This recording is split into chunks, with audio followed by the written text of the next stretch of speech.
आइए अब कथा पर दृष्टि डालते हुए आगे बढ़ते हैं। कथा प्रसंग को आगे ले जाना है क्योंकि बहुत जल्दी अब विश्राम की ओर है।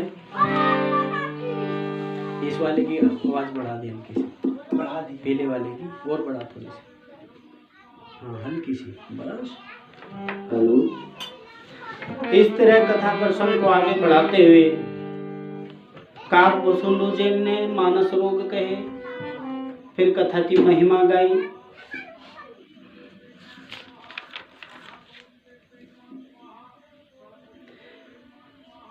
इस प्रकार जगत, सारा जगत, समस्त जीव रोगी है। शोक, हर्ष, भय, प्रीति और वियोग के दुख है और इससे दुखी होते रहते। यह मानस रोग मैंने आपको कहे, लेकिन इन सबको वही जान सकता है जो बड़ा विरले होता है। भगवान में अटल उसका विश्वास होता है, श्रद्धा होती है, और जो भगवान के कीर्तन कथाओं के आयोजन में सहयोग करते हैं, साथ देते हैं, समय देते हैं और इनमें घर के समय का थोड़ा बहुत त्याग करके जो इनमें सहायता देते हैं, सेवा देते हैं, ऐसे जीव को मानस रोग धीरे धीरे हट करके भगवान का धाम प्राप्त होता है। बोलिए श्यावर रामचंद्र भगवान की जय। 5 मिनट कथा रेस्ट लेते हैं क्योंकि यज्ञ चल रहा है, आहुति दी जा रही है। आप लोग आहुति दे लीजिए, तो 5 मिनट बाद हम लोग कथा को प्रारंभ करेंगे। बोलिए श्यावर रामचंद्र भगवान की जय।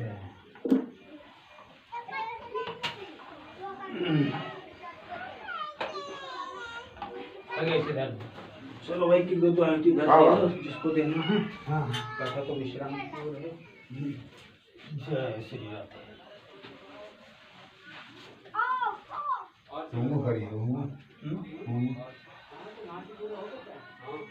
चल रहा है मन को करते सब भगवान के लाने बरोबर वो कर दी पही है तो ना आऊगा।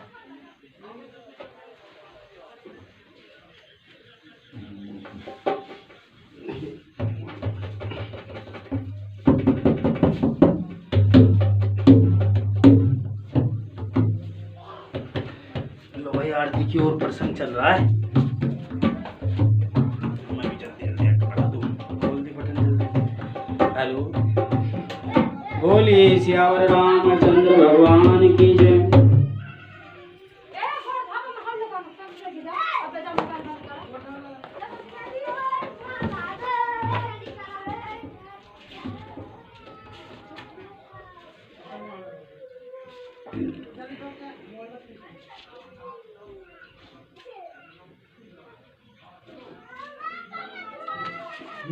आइए कथा को विश्राम की ओर ले जाते हुए बोलिए श्यावर रामचंद्र भगवान की जय।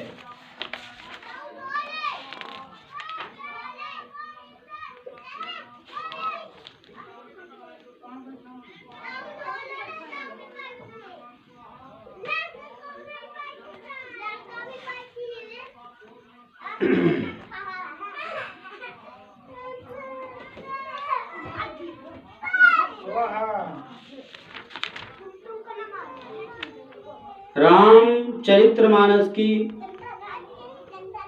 सबसे अंतिम चौपाई से पहले दूसरे नंबर की है। जगत में जो जितने भी राम के उपासक हैं उनको तो इस राम कथा के समान कुछ भी प्रिय नहीं होना चाहिए।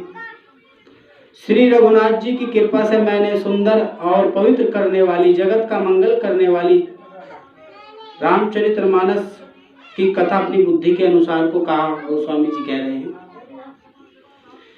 और आगे कहते हैं, एही कली काल न साधन दूजा, जोग यज्ञ जप तप व्रत पूजा। तुलसीदास जी कहते हैं कि इस कलिकाल में योग यज्ञ जप तप व्रत और पूजा आदि कोई भी दूसरा साधन नहीं है।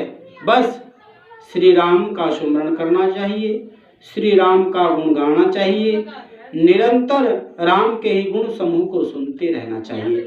राम ही सुमरहि गाये राम ही, संतत सुनई राम गुण ग्राम ही। राम को ही बजना है, उनका ही गुणगान करना है, उनको ही सुनना है। जासु पतित पावन बड़ माना, गावे कवि श्रुति संत पुराणा। तजी भजई मन तजी कुटलाई, राम भजे गति के ही नहीं पाई। अंतिम चौपाई,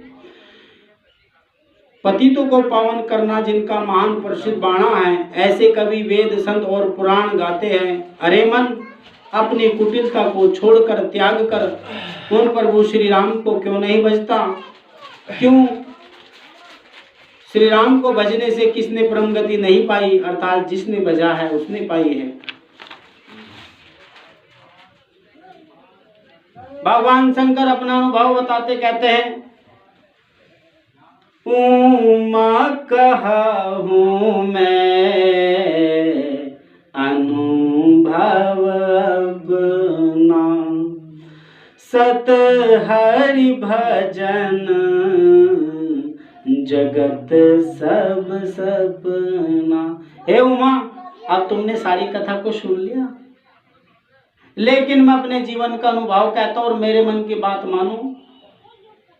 उमा कहा हूं मैं अनुभव अपना, ये मेरे जीवन का अपना अनुभव है।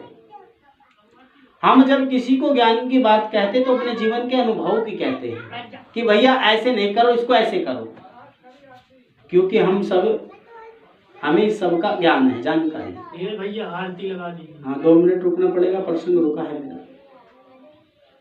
1-2 आहुति और दिला लो। बोलो श्यावर रामचंद्र भगवान की।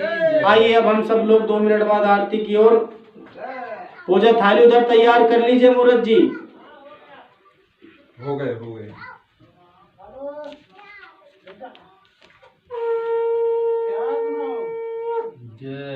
पुण्य पाप हरम सदा शिव करम, विज्ञान भक्ति प्रदम, माया मोह मल्लापाम सुविवलम, प्रेम अंबुरम शुभम।